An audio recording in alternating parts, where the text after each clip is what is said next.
Gracias, senador Damián Cepeda. Primeramente, siempre nuestro diálogo ha sido muy respetuoso entre usted y yo, y por supuesto con todos los señores senadores, señoras senadoras. Siempre en el marco del respeto podemos avanzar y le agradezco mucho su comentario.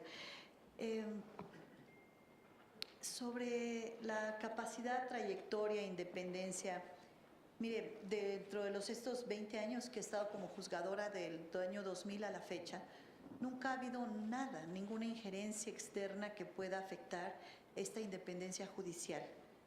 Nunca he tenido la más mínima, inclusive presión externa hacia esto.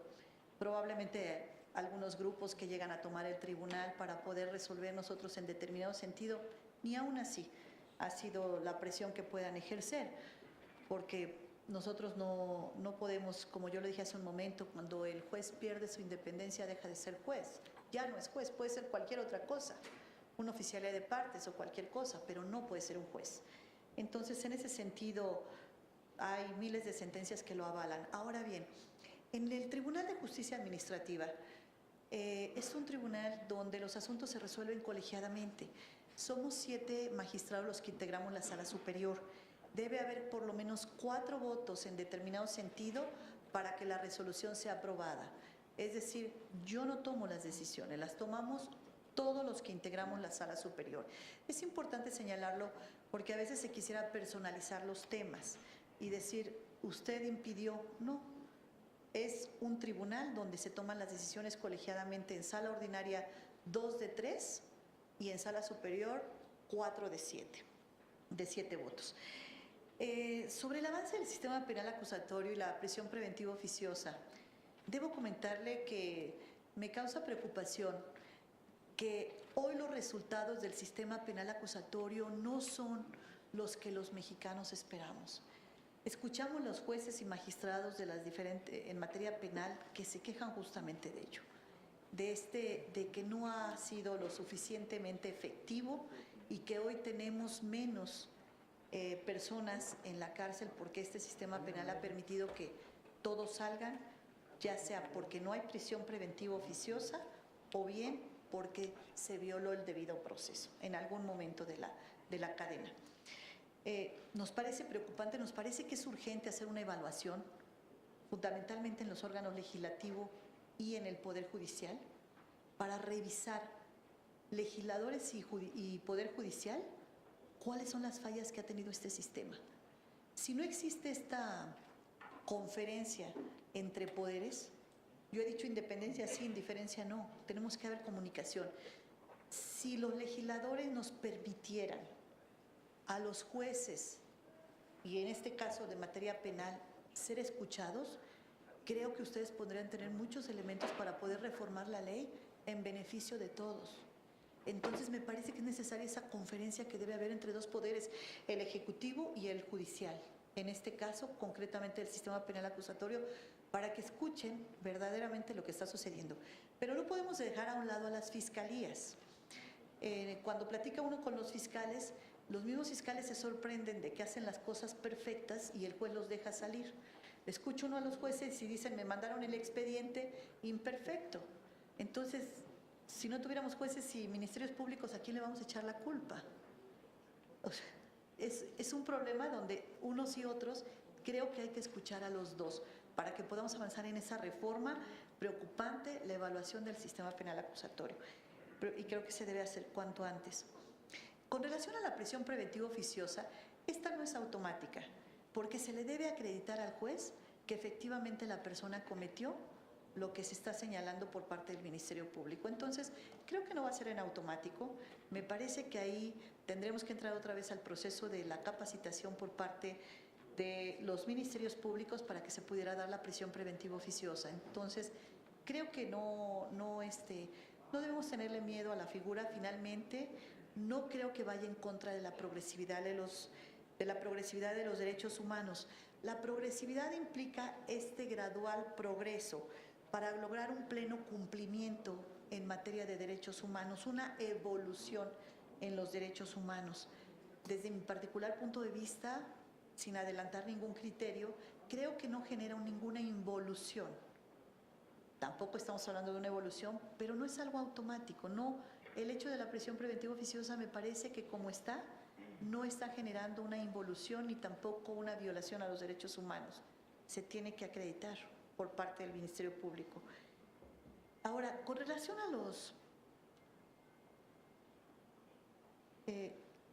la acción contra la reforma constitucional.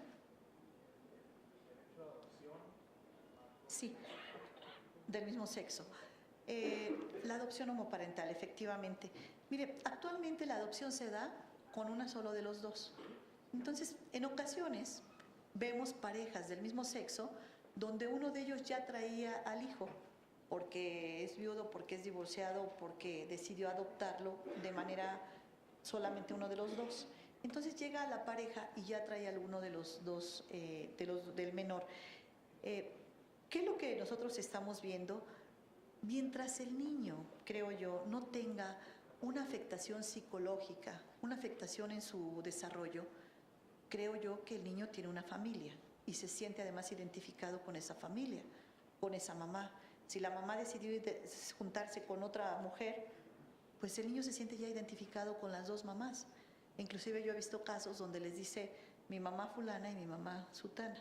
Los niños mismos ya se están identificando en ese entorno que viven.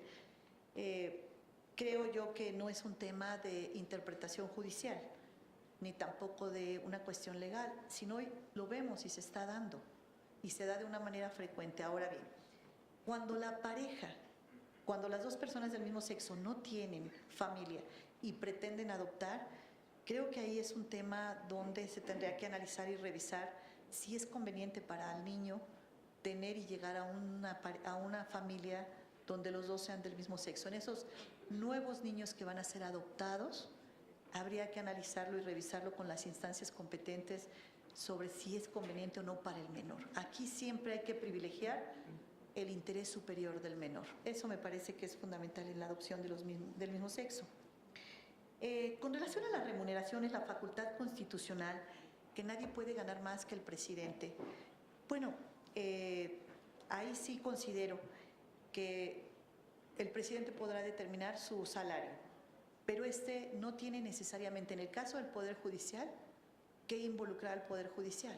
Lo comenté hace un momento, el artículo 95 establece lo que deben ganar los ministros, los jueces, no pueden ser reducidos en el periodo de su encargo. Entonces, si ya tenemos un precepto constitucional que protege a los jueces, magistrados, ministros, ¿los protege para qué? Pues para que no haya justamente este sometimiento al que pueda ser sujeto por parte de algún otro poder en donde se le tenga que disminuir al juez en el periodo de su encargo. Me parece que sería violatorio a sus derechos laborales, a su trayectoria, a su especialización. Los jueces nos dedicamos a esto nada más. En el caso de otros servidores públicos, pues están a lo mejor un sexenio en un cargo y el siguiente cargo tienen uno mejor o ya no tienen trabajo. Pero el caso de los jueces y magistrados, normalmente nos dedicamos toda la vida a esto. Entonces creo yo que debe ser un salario digno, un salario correcto, un salario como lo marca ya la Constitución en cuanto a que se proteja durante la vigencia de su encargo. Ahí sí estoy totalmente de acuerdo en esa parte, en la defensa de los salarios de los jueces y magistrados. Sobre todo porque veo como mis compañeros, hay algunos que tienen 35 años, por aquí está el decano del tribunal, ya tiene más de 30 y tantos años en el tribunal y sigue y pues tienen que tener esa seguridad jurídica, ¿no? Bueno, finalmente el tema que se ha comentado sobre el tráfico de influencias y los nombramientos. Mire, en todos y cada uno de los nombramientos que se han mencionado en alguna carta o algún comunicado de prensa, todos ellos son nombramientos que se han hecho por la sala superior, no son hechos por la persona. Yo lo propongo a la sala superior y la sala superior analiza el expediente de la persona, revisa si tiene los conocimientos necesarios y lo aprueba o no lo aprueba. Los magistrados de la sala superior son personas que yo conocí en el año 2009 cuando llegué a trabajar al tribunal. Ellos los nombró, como sabe usted, es un nombramiento concurrente entre el Ejecutivo local y la Asamblea Legislativa. No eran mis amigos, ya lo son ahora, no los conocía yo, ahora los conozco muy bien y demás. Entonces, todos los magistrados de la Sala Superior que hoy son mis compañeros, yo no los conocía. Ellos tienen su carrera propia, yo he presentado los nombramientos de la Contralora, de la Secretaría de Defensoría de Oficio, de todas las personas que se han mencionado. Ellos han hecho las evaluaciones y me han dicho en ocasiones que no, y en ocasiones nos han dicho sí cumple y adelante. Todos estrictamente han cumplido y en ningún caso he contratado familiares. No tengo ningún familiar trabajando en el tribunal. Si algún jefe, no, ninguno de mis jefes me ha pedido que contrate a su familia, pero además los magistrados no tenemos jefes, los magistrados somos autónomos. El jefe del Ejecutivo local, si bien es cierto, es el jefe de gobierno, es el jefe de la ciudad, pero no es el jefe del tribunal. Entonces ninguno de nuestros jefes nos ha pedido que actuemos.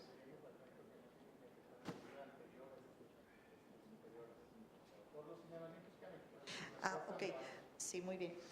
Bueno, a lo mejor fue mi jefe. Muy bien. El nombramiento de la esposa del magistrado David Jiménez González que ustedes mencionan, o del licenciado Héctor Serrano, tampoco fue mi jefe, pero efectivamente su hijo de 29 años estuvo 2 años trabajando en el tribunal, un joven impecable que hizo una gran función ahí en el tribunal. Y la esposa del magistrado David Jiménez, que trabajaba ya en tribunales federales, es una mujer intachable que ha tenido una defensoría de oficio que ha merecido los reconocimientos de los magistrados dentro y fuera del tribunal. Son personas impecables con una trayectoria.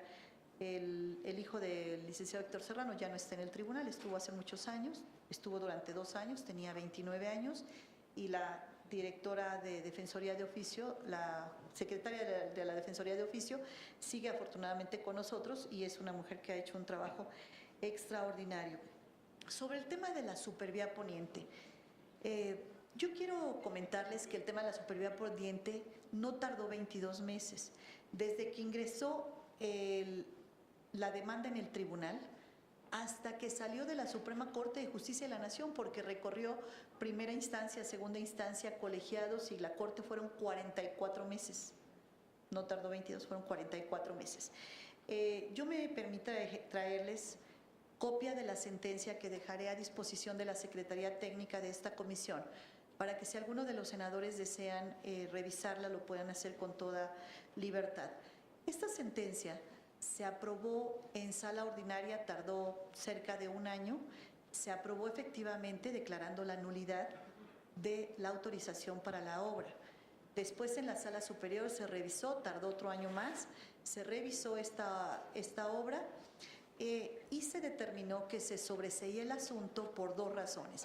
Primero, por extemporaneidad en la demanda, en la presentación de la demanda, y segundo, porque Greenpeace no le afectaba en su esfera jurídica de defensa del objeto social de Greenpeace, y los particulares que acudieron a demandar la nulidad de la obra eran 5 particulares que nunca acreditaron vivir en la Ciudad de México con documento idóneo como es la credencial de elector. Esas fueron las 3 razones por las cuales 6 de los 7 magistrados de sala superior determinaron que no procedía la nulidad, que era legal la obra y que la obra debía continuar, y se sobreselló. Así lo resolvieron 6 de 7 magistrados en sala superior, y posteriormente se fue al amparo, la parte actora se fue al amparo, y los colegiados, después de un análisis de cerca de, también tardó como 8 o 10 meses, después de hacer un análisis, confirmaron la sentencia de la sala superior. Ya los magistrados de los tribunales colegiados de circuito en materia administrativa confirmaron que la sentencia de la sala superior, inconformes con esa sentencia, todavía se fueron al amparo en revisión ante la Corte, amparo directo en revisión ante la Corte, y la Corte determinó que desechaba el recurso por improcedencia, si no mal recuerdo, debió haber sido por falta de importancia y trascendencia en el tema, y la Corte desechó el recurso presentado ante ellos por parte de la Supervía, por lo que quedó firme esta obra que conecta efectivamente la parte sur de la ciudad con la parte poniente de la ciudad, con la parte sur con Santa Fe. Fue esa la historia de la Supervía. El ingeniero Riobó, lo he dicho enfáticamente, no participó en esta Supervía. De haberlo hecho, tenemos nosotros la excusa, que es un elemento que utilizamos los jueces y magistrados cuando existe amistad, enemistad, con cualquiera de las partes, familiaridad, lo hubiera hecho de manera inmediata. cosa que también si me hubiese excusado tampoco hubiese cambiado la resolución en el fondo, no hubiera modificado, pero no lo hice porque no había elementos en el expediente que advirtieran alguna participación de ese grupo Riobó o del señor José María Riobó en el tema. Con relación a mi relación personal, yo me casé hace 7 años. Conocí al ingeniero, a José María Riobó, hace 7 años. Yo ya tenía una vida consolidada profesionalmente, ya había sido magistrada federal, magistrada en la Ciudad de México, ya había pasado por 2 órganos legislativos, federal, el Senado, por la Asamblea Legislativa local, había sido aprobada por unanimidad, y años después conocí al ingeniero, con quien me casé a los 5 meses de conocerlo, hace 7 años. Entonces, esa es mi historia con él. Nunca ha tenido un asunto en la Suprema Corte, y si lo llegara a tener, yo me excusaría de inmediato del conocimiento de ello. Muchísimas gracias, senador. Muchas gracias, doctora.